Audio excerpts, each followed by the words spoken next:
Assalamualaikum warahmatullahi wabarakatuh.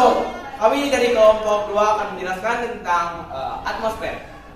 Sebelumnya kita akan memperkenalkan diri terlebih dahulu.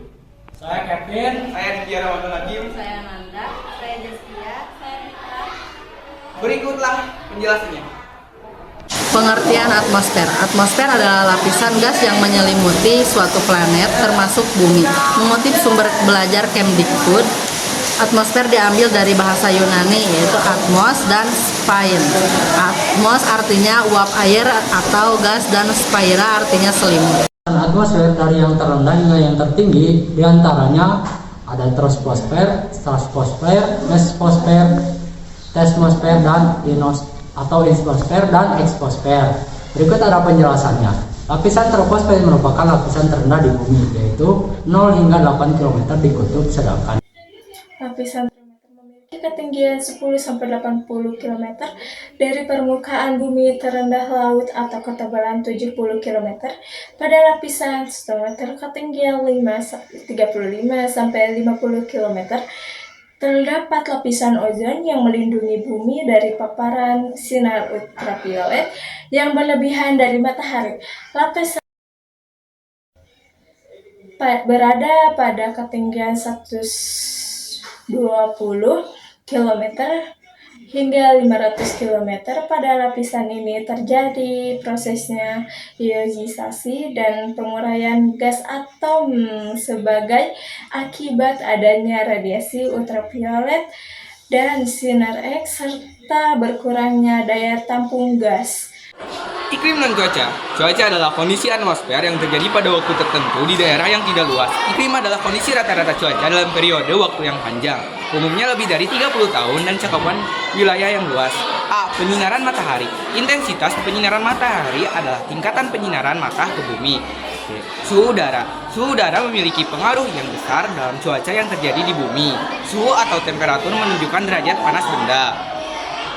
Tekanan udara. Tekanan udara adalah berat massa udara yang memiliki tenaga untuk memberikan tekanan di permukaan bumi. Dan angin. Angin adalah massa udara yang bergerak dari daerah bertekanan maksimum ke daerah bertekanan minimum. Selanjutnya, awan. Awan adalah kumpulan uap air dan kristal es pada udara di atmosfer. Dan selanjutnya, kelembapan udara. Kelembapan udara adalah ukuran kadar uap air yang berada dalam bentuk gas di udara. Curah hujan. Curah hujan adalah jumlah air hujan yang jatuh pada suatu tempat di permukaan bumi. mempengaruhi letak geografis dan topografi suatu wilayah. Artinya, perbedaan iklim di suatu daerah dipengaruhi posisi relatif matahari terhadap daerah tersebut di bumi. Unsur-unsur cuaca dan iklim terbentuk karena faktor sinar matahari, suhu udara, kelembapan udara, awan, curah hujan, dan angin. Mengutip dari situs BMKG Ini simak C. Klasifikasi tipe iklim dan pola iklim global. 1. Klasifikasi iklim matahari. Iklim matahari adalah iklim pembagiannya berdasarkan banyaknya sinar matahari yang diterima oleh permukaan bumi.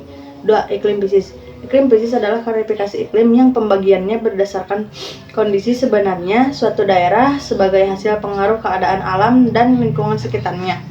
Iklim Pisces dapat dibedakan menjadi beberapa jenis. A. Iklim laut. B. Iklim darat. C. Iklim gunung. D. Iklim musim. 3. Iklim Koppen. Klasifikasi iklim Koppen menggunakan sistem huruf. A. Iklim tropis. B. Iklim B atau iklim arid atau kering. C. Iklim C atau iklim sedang hangat. D. Iklim D atau iklim salju. E. Iklim E atau iklim es atau salju abadi. 4.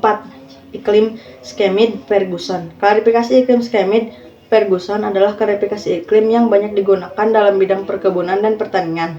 D. Karakteristik iklim di Indonesia dan pengaruhnya terhadap aktivitas manusia. 1. Iklim di Indonesia. Letak astronomis Indonesia berada pada 6 derajat LU sampai 11 derajat LS dan antara 95 derajat BP sampai 141 BP. Berdasarkan letak astronomis tersebut, Indonesia berada di wilayah beriklim tropis. Letak astronomis tersebut membuat iklim di wilayah Indonesia dipengaruhi 3 iklim, yaitu 1. Iklim musim, 2. Iklim laut, 3. Iklim panas. Pengaruh perubahan iklim global terhadap kehidupan. Perubahan iklim adalah kondisi terjadi perubahan pola dan fenomena unsur iklim dalam jangka panjang.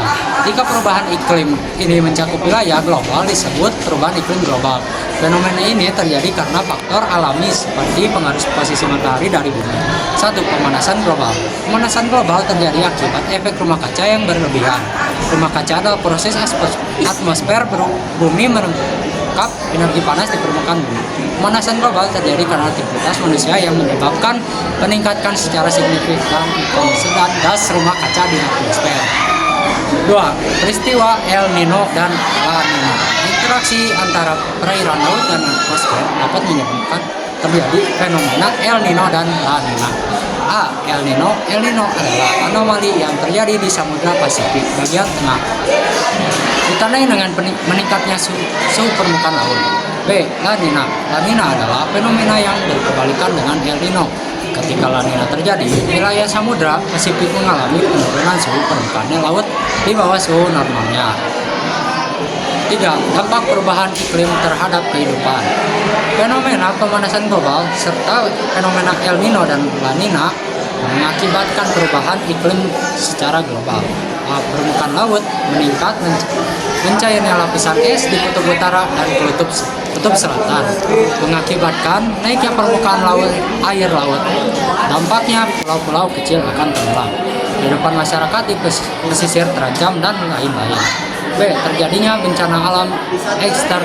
Perubahan iklim dan terjadi juga dapat memicu terjadinya bencana alam ekstrim seperti banjir, badai, topan, angin puting dan kekeringan. F. Lembaga-lembaga yang menyediakan dan memanfaatkan data atmosfer. 1. Badan Meteorologi, Klimatologi, dan Geofisika atau BMKG.